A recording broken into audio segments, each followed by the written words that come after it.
खबर जयपुर से है, जहां मुख्यमंत्री भजनलाल शर्मा से शनिवार को सिक्किम के राज्यपाल ओम प्रकाश माथुर ने मुख्यमंत्री निवास पर शिष्टाचार भेंट की। इस बैठक में दोनों ही नेताओं के बीच राज्य और केंद्र सरकार से जुड़े हुए विभिन्न विषयों पर चर्चा हुई।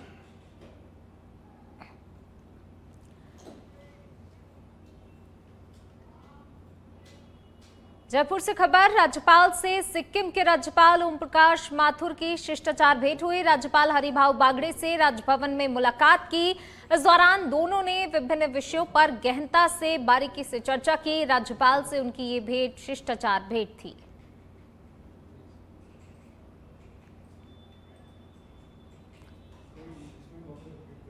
चलिए बढ़ेंगे आगे, बात अगली खबर की। जयपुर में नीरजा मोदी स्कूल में 4th फ्लोर से गिरने से छात्रा की मौत हो गई। वह 4th क्लास में पढ़ती थी। घटना दोपहर 1:30 बजे की है। झाड़ियों में गिरने पर छात्रा का सिर दीवार से टकराया और चीख सुनकर स्टाफ तुरंत ही मौके पर पहुंचा। वहीं छात्रा को मेट्रोमास अस्पताल ले जाया गया, जहां डॉक्टर्स ने उसे मृत घोषित कर दिया। बच्ची जिस जगह से गिरी वहां सीढ़ियों पर सीसीटीवी भी लगा हुआ था। छात्रा अमायरा मानसरोवर द्वारका अपार्टमेंट में रहती थी। हादसे की सूचना पर अस्पताल पहुंची मां शिवानी देव और पिता विजय देव का बुरा हाल हो गया था। मां गुस्से में रोते हुए अपनी बच्ची को लौटा देने की बात कहती रही। पिता विजय खामोश हो गए थे। घर वालों ने पोस्टमार्टम के लिए सहमति नहीं दी थी। रात को परिजनों की ओर से स्कूल प्रबंधन और टीचर्स के खिलाफ FIR दर्ज कराई गई। अब रविवार सुबह पोस्टमार्टम किया जाएगा।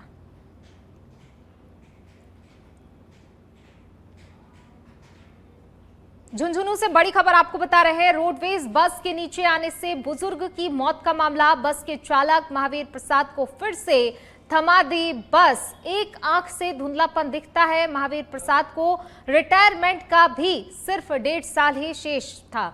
बार बार पीड़ा बताने पर हर रोज चलवा रहे 400 किलोमीटर बस। महावीर प्रसाद ने कहा, जबरदस्ती चलवा रहे हैं रोज 400 किलोमीटर बस।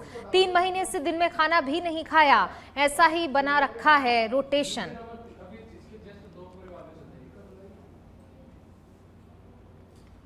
लोकल गाड़ी 280, 260, 300 किलोमीटर चलती थी।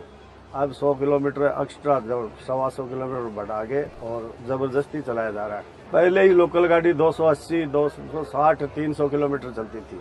अब 100 किलोमीटर एक्स्ट्रा, जब 125। झुंझुनू से खबर, जहां कोटपुतली में पुलिस कांस्टेबल को ट्रक से कुचलने का मामला सामने आया। गंभीर माहौल में पैतृक गांव में किया कांस्टेबल का अंतिम संस्कार। खेतड़ी के समीप शिमला गांव का रहने वाला था कांस्टेबल नवीन कुमार। कोटपुतली से आए पुलिस जवान ने दिया गार्ड ऑफ ऑनर। वहीं ग्रामीणों ने कांस्टेबल नवीन को शहीद का दर्जा देने की अपनी मांग भी रखी। पनियाला थाने में तैनात कांस्टेबल नवीन कर रहे थे NS 48 पर ड्यूटी के दौरान ही शराब के नशे में धुत एक ड्राइवर ने ट्रक से कुचल दिया। तो देखिए यहाँ पर जो है एक नशे में धुत व्यक्ति की वजह से एक व्यक्ति की जान गंवानी पड़ी। कोटपुतली में पुलिस कांस्टेबल को ट्रक से कुचलने का ये पूरा मामला है। और कोटपुतली से आए हुए जवान ने भी जो है श्रद्धांजलि अर्पित की और देखिए गार्ड ऑफ ऑनर दिया गया। यहाँ पर ससम्मान अंतिम संस्कार भी किया गया। कांस्टेबल नवीन को शहीद का दर्जा देने की मांग ग्रामीणों की तरफ से की जा रही है। परिजनों की तरफ से भी ये मांग रखी जा रही है।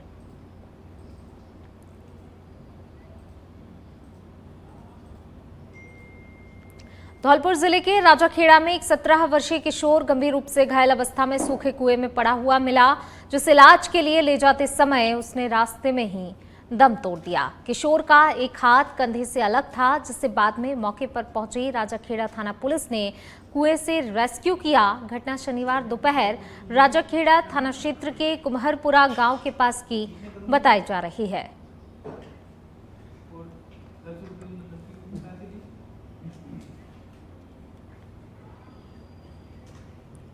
बढ़ेंगे आगे, बात करेंगे सुमेरपुर की, जहां भगवान बिरसा मुंडा की 150वीं जयंती पर जनजातीय गौरव दिवस का 15 दिवसीय कार्यक्रम राजकीय जनजातीय आवासीय विद्यालय में शुरू हुआ। मुख्य अतिथि ललित मीणा ने दीप प्रज्वलन किया। एडवोकेट शंकर लाल मीणा ने माल्यार्पण कर श्रद्धांजलि अर्पित की। वहीं प्रधानाचार्य ने बताया कि 3 नवंबर को निबंध, 10 नवंबर को भाषण और 15 नवंबर को प्रभात फेरी निकाली जाएगी। शंकरलाल मीणा ने कहा कि बिरसा मुंडा ने अंग्रेजों के खिलाफ संघर्ष कर आदिवासियों में जागरूकता जगाई। ललिता मीणा ने उन्हें संस्कृति के संरक्षक बताते हुए शिक्षा और एकता पर जोर दिया। वहीं कार्यक्रम का संचालन ललित मेघवाल ने किया। भीम सिंह मीणा सहित कई शिक्षकों का सहयोग भी रहा।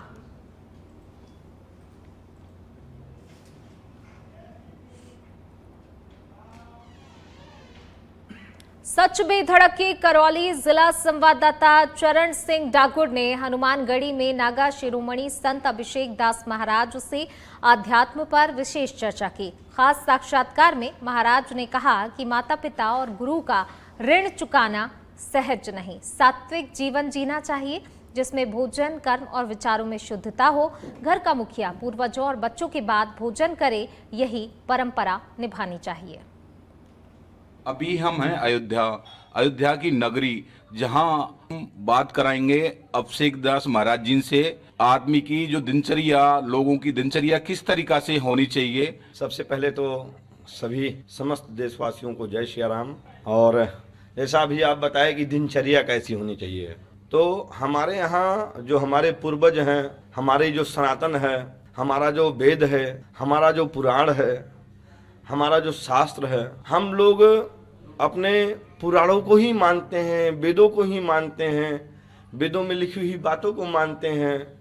और सबसे बड़ी बात है, आप तो आज अयोध्या नगरी में हैं, और अयोध्या नगरी तो अलौकिक नगरी है और सनातन की राजधानी है, सभ्यता का उद्गम का जननी है। जो सभ्यता, जो सनातन और जो दिनचर्या के बारे में आप विषय में बात करना चाहते हैं, पूछना चाहते हैं, समस्त जनमानस को बताना चाह रहा हूं, तो ये मेरा एक ही कहना है कि ये अयोध्या हमारे सनातन की जननी, हमारे सभ्यता की जननी है, हमारे इस दिनचर्या की जननी है। और हम लोग प्रभु राजा रामचंद्र भगवान के जो है अनुयायी हैं। हम लोग राम भगवान के नियमों पे चलने वाले हैं और उनके वचनों को मानने वाले हैं। और हम लोग की जो हिंदुओं की और समस्त हिंदुओं की नहीं, समस्त देशवासियों की दिनचर्या है, वो अपने माता, अपने पिता, अपने भाई, अपने बहन, अपने गुरु, अपने गोविंद, अपने मित्र, अपने सखा, अपने से अनुज, अपने से बड़ा, पशु पक्षी, पेड़ पौधे, सबसे प्रेम करना अगर कोई सिखाता है और सीखता है तो हमारी सभ्यता सिखाती है। किसी भी युग में अन्न की महत्ता को अगर उठा करके देखो तो हमारा विज्ञान भी कहता है, हमारा शास्त्र भी कहता है और हमारी सभ्यता भी कहती है। बांसवाड़ा में ग्राम विकास अधिकारी परीक्षा से पहले अभ्यर्थियों की मुश्किलें बढ़ी। स्लीपर बसों के चक्कर जाम से रोडवेज बस स्टैंड पर लंबी कतारें लगी। परीक्षा केंद्र तक पहुंचने के लिए 2-3 घंटे इंतजार कर रहे हैं। सीट के लिए धक्का मुक्की, एक सीट पर 2 से 3 अभ्यर्थी बैठने को मजबूर हैं। परिवहन विभाग ने 50 बसें लगाई। अभ्यर्थियों की मांग है परीक्षा गृह जिले में हो ताकि यात्रा की परेशानी ना हो।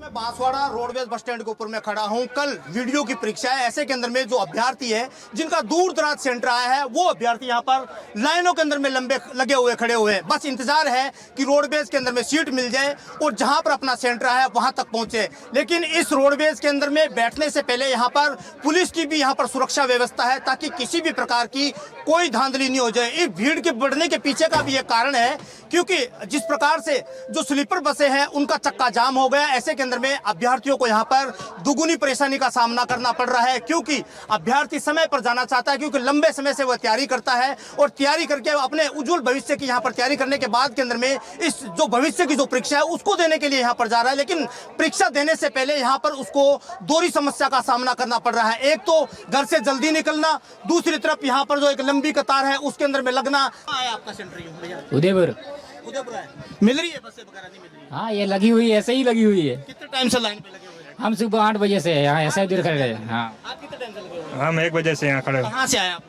हम बॉर्डर से, मुना डूंगर। मुना डूंगर से? हाँ। परेशानी आ रही है जाने के? परेशानी तो आ रही है। क्या मांग है सरकार से? बस एक की व्यवस्था की जाए। देखिए यहाँ पर जो अभ्यर्थी है उनको यहाँ पर परेशानी का सामना करना पड़ रहा है, क्योंकि बसें कम हैं, अभ्यर्थी ज़्यादा हैं। ऐसे केंद्र में सरकार की भी नैतिक जिम्मेदारी बनती है कि जो अभ्यर्थियों के आंकड़ों को देखते हुए बसों का जो आंकड़ा है वो यहाँ पर बढ़ाया जाए, ताकि इन अभ्यर्थियों को आने जाने केंद्र में किसी भी प्रकार की कोई परेशानी नहीं हो। कैमरा पर्सन के साथ केंद्र में सच बेधड़क के लिए किशन सेन, बांसवाड़ा। करौली में महात्मा ज्योतिबा फुले विकास संस्थान परिसर में माली सैनिक कुशवाहा समाज के 7वें सामूहिक विवाह सम्मेलन का शुभारंभ शनिवार को विशाल कलश यात्रा श्री गणेश स्थापना के साथ हुआ। सैलुकर हनुमान मंदिर से निकली यात्रा में महिलाओं ने मंगल कलश सिर पर धारण कर भजन कीर्तन किए। युवा नाचते गाते चले। मुख्य कलश की बोली मिथिलेश देवी अहमदाबाद ने लगाई और यात्रा का नेतृत्व किया। 2 दिवसीय सम्मेलन 2 नवंबर को संपन्न होगा, जिसमें 22 जोड़े परिणय सूत्र में बंधेंगे, जिनमें 8 विधवा महिलाओं की बेटियां शामिल हैं। रविवार सुबह 7 बजे हनुमान मंदिर से बारात चढ़ेगी, 9 बजे स्वागत होगा और 10 बजे से वैवाहिक संस्कार शुरू होंगे। भोजन प्रसादी महिलाएं और पुरुष अलग अलग पंडालों में परोसेंगे। संस्थान अध्यक्ष प्रेम सिंह माली, सचिव रामगोपाल माली सहित समाज के गणमान्य नागरिक उपस्थित रहे।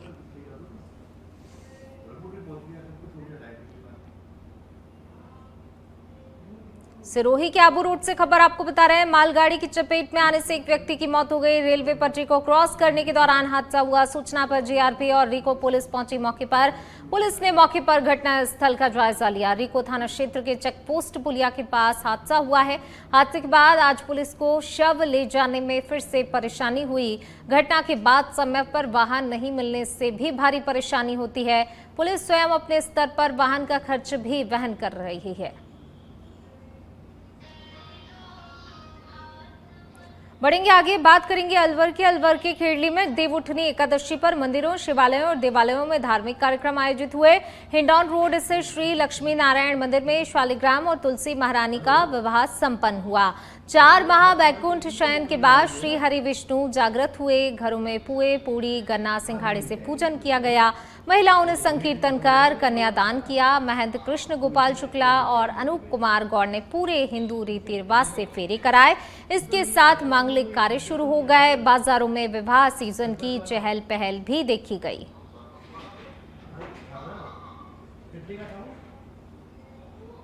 सरदार शहर में बीकानेर रोड पर हुई हत्या की गुत्थी पुलिस ने मात्र 12 घंटे में सुलझा ली। पुलिस ने 2 आरोपियों को गिरफ्तार कर लिया, जबकि तीसरे आरोपी की गिरफ्तारी नहीं दिखाने पर माली समाज ने विरोध दर्ज कराया। मामला सरदार शहर के बीकानेर रोड स्थित गणेश होटल का है, जहां गुरुवार देर रात युवक विकास सैनी की पिकअप से कुचलकर हत्या कर दी गई थी।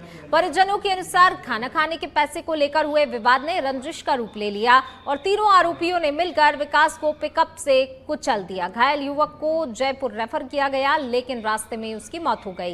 एसपी जय यादव के निर्देश पर गठित पुलिस टीम ने थानाधिकारी मदन लाल बिश्नोई के नेतृत्व में त्वरित कार्रवाई करते हुए 2 आरोपियों मानवेंद्र सिंह सरदार शहर और सतपाल सिंह सोमसर को गिरफ्तार कर लिया गया है। बढ़ेंगे आगे, बात अगली खबर की। जयपुर से खबर, जहां एटीएस प्रमुख एडीजी दिनेश एमएन के निर्देश पर कार्रवाई की गई है। एटीएस और एएनटीएफ टीम ने संयुक्त कार्रवाई करते हुए इनामी बदमाश को धर दबोचा। इनामी शातिर बदमाश अजय सिंह को गिरफ्तार किया गया है। पुलिस अधीक्षक बाड़मेर से 25,000 रुपए का इनामी घोषित था।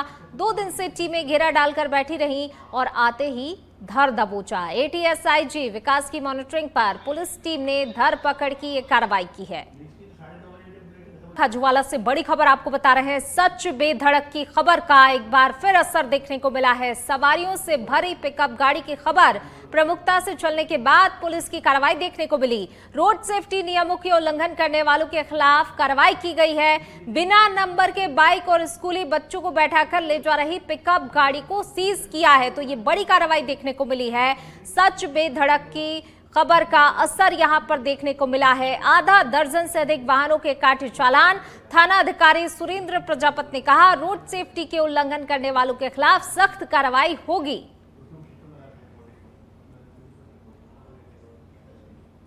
प्रधानमंत्री नरेंद्र मोदी ने छत्तीसगढ़ राज्योत्सव के मौके पर रायपुर में आयोजित रजत महोत्सव में प्रदेश को कई सारी सौगातें दी हैं। उन्होंने नवा रायपुर में सत्य साई हॉस्पिटल, ब्रह्म कुमारी शांति शेखर भवन, अटल जी की प्रतिमा, नया विधानसभा भवन और ट्राइबल म्यूजियम का उद्घाटन किया। प्रधानमंत्री नरेंद्र मोदी ने छत्तीसगढ़ के रजत महोत्सव में प्रदेश को सड़क, उद्योग, स्वास्थ्य सेवा और ऊर्जा जैसे कई प्रमुख क्षेत्रों से जुड़ी हुई 14,260 करोड़ रुपए से अधिक की विकासात्मक और परिवर्तनकारी परियोजनाओं का उद्घाटन और लोकार्पण किया। वहीं प्रधानमंत्री नरेंद्र मोदी ने कहा कि छत्तीसगढ़ से उनका गहरा नाता रहा है। आगे उन्होंने कहा कि कार्यकर्ता के रूप में यहां समय बिताया है और राज्य के लोगों का आशीर्वाद भी प्राप्त किया है।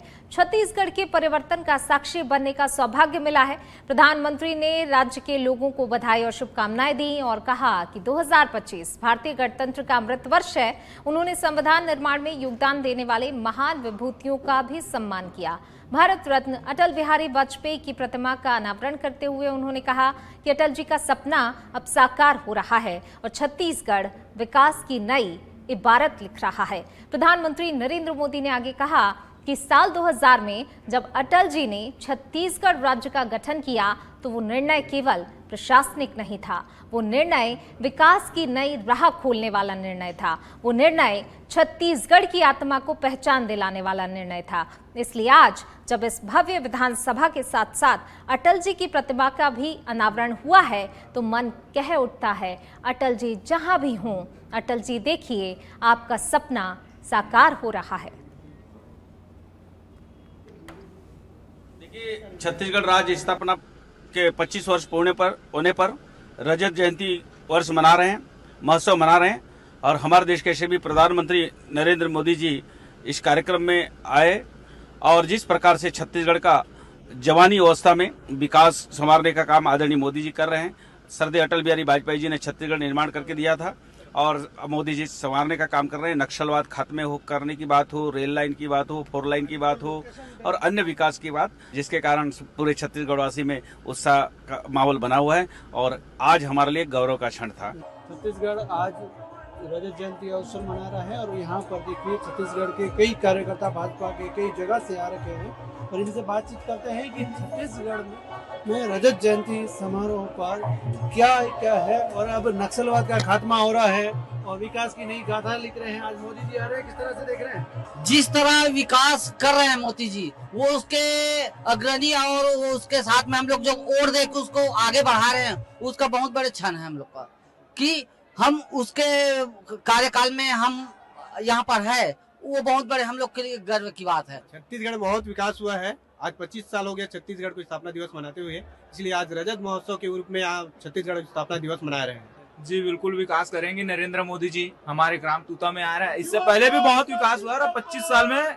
भाजपा की जो सरकार है उसमें हमेशा विकास होने का ही काम हुआ है। क्या कुछ कहेंगे? मोदी जी से क्या मांग करते हैं? मोदी जी से मांग तो नहीं कर सकते। मोदी जी इतना ही पास कर दिया है कि महतारी वंदन है, मोदी जी की गारंटी है, प्रधानमंत्री आवास है, अभी बस्तर में नक्सली वाद खत्म किया है और मैं आपको क्या क्या बताऊं। मैं बहुत सारा विकास गति में है कि हमारा छत्तीसगढ़ विकसित और मोदी जी का नारा है सबका साथ सबका विकास लेके चल रहे हैं और देश में, छत्तीसगढ़ में भी नहीं देश में पूरा विकास का गंगा है।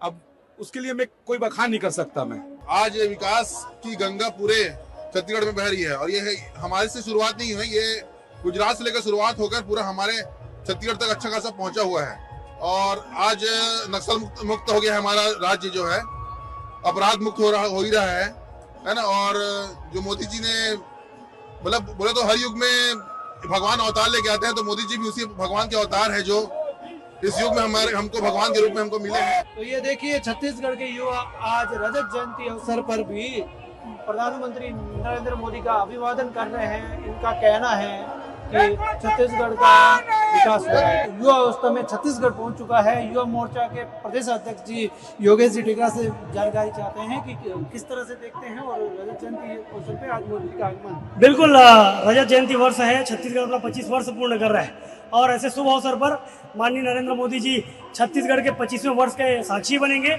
ये हम सभी छत्तीसगढ़ वासियों के लिए एक गौरव का विषय है। लगातार छत्तीसगढ़ विकसित हो रहा है और आत्मनिर्भर हो रहा है। उसके कहीं ना कहीं नेतृत्व करता नरेंद्र मोदी जी है। विष्णुदेव साय जी के सुशासन में जिस प्रकार से छत्तीसगढ़ आगे बढ़ रहा है, उसे और तेजी देने नरेंद्र मोदी जी छत्तीसगढ़ पहुंच रहे हैं। आज का दिन स्वर्ण अक्षरों में गिना जा रहा है, आज स्वर्ण अक्षरों में अंकित हुआ है। आप इसके सहभागी भी बन रहे हैं। कहीं ना कहीं छत्तीसगढ़ में आगे और कितनी विकास की जरूरत है, जितना छत्तीसगढ़ ने पाया है इससे वो आगे कितना हो रहा है। बिल्कुल, देखिए आज के कार्यक्रम में युवा मोर्चा के 4500 कार्यकर्ता वॉलंटियर के रूप में अपना सहभागिता दे रहे हैं। वो व्यवस्थाओं में है, वो माहौल बनाने के लिए नरेंद्र मोदी जी के आगमन में तैयार हैं और कहीं ना कहीं कई विकास कार्यों का और कई घोषणाएं मोदी जी करेंगे और छत्तीसगढ़ के विकास की गति को और तेजी देंगे। आज छत्तीसगढ़ के रजत उत्सव में माननीय प्रधानमंत्री जी ने यहाँ पे आकर के राज्योत्सव के कार्यक्रम में हमारे छत्तीसगढ़ के नए विधानसभा का लोकार्पण का कार्यक्रम किया। माननीय प्रधानमंत्री जी के जिस प्रकार से उद्बोधन हुआ, हम छत्तीसगढ़ वासियों के लिए बहुत ही सौभाग्यपूर्ण विषय है। छत्तीसगढ़ में आगे विकास की अनेक संभावना है, क्योंकि छत्तीसगढ़ में अनेक ऐसे संसाधन हैं, खनिज संसाधन है, जिसके माध्यम से ये छत्तीसगढ़ भी विकसित राज्य बनेगा और आने वाले समय में भारत विकसित राज्य। करौली पुलिस लाइन में आयोजित सांस्कृतिक कार्यक्रम में अतिरिक्त पुलिस अधीक्षक गुमना राम ने RAC बटालियन के जवानों के साथ भजन क्या लेके आया बंदा क्या लेके जाएगा गाकर सबको ही मंत्रमुग्ध कर दिया। जवान प्रवीण कुमार, रोजे खान, अनिल कुमार, भूपेंद्र कुमार और मुस्ताक खान ने भी साथ दिया। वीडियो सोशल मीडिया पर जमकर वायरल हो गया। एसपी गुमना राम ने कहा कि कभी कभी गाया करते थे, उस शौक को फिर जगाया। लोगों ने प्रस्तुति की खूब सराहना की है।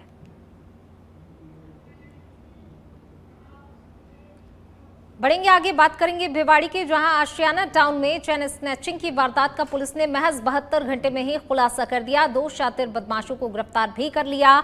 IPS प्रशांत किरण के नेतृत्व में थानाधिकारी देवेंद्र प्रसाद की टीम ने मिलकपुर गुर्जर निवासी श्याम सिंह और दीपक को पकड़ा। दोनों नशे की लत के लिए अपराध को अंजाम देते थे। पुलिस ने चोरी की चेन का टुकड़ा, मोटरसाइकिल जब्त की और सुनार प्रिंस को भी गिरफ्तार कर लिया। साइबर सेल और CCTV फुटेज से आरोपियों की पहचान हुई है। केकड़ी क्षेत्र के ग्राम रामपाली में एक दर्दनाक हादसा हो गया। गांव में चल रही अवैध खदान में पानी भरे होने के कारण एक महिला और उसका 1 वर्षीय बेटा डूब गए। जानकारी के अनुसार संता देवी अपने बेटे मनीष के साथ खदान के पास गई थी, जहां पैर फिसलने से दोनों गहरे पानी में जा गिरे। ग्रामीणों की मदद से मासूम मनीष का शव बाहर निकाल लिया गया, लेकिन मां संता देवी का शव देर रात तक नहीं मिल पाया। घटना की सूचना पर पुलिस और प्रशासनिक अधिकारी मौके पर पहुंचे। अंधेरा होने के कारण रेस्क्यू कार्य रोक दिया गया, जिसे सुबह फिर से शुरू किया जाएगा। बताया गया कि मृतका का पीहर रामपाली और ससुराल मेवड़ा खुर्द में है। हादसे में पूरे क्षेत्र में शोक की लहर दौड़ गई है। तो ग्राम रामपाली में दर्दनाक हादसा हुआ। अवैध खदान में मां बेटी की डूबने से मौत हो गई और इस हादसे के चलते पूरे गांव में शोक की लहर है।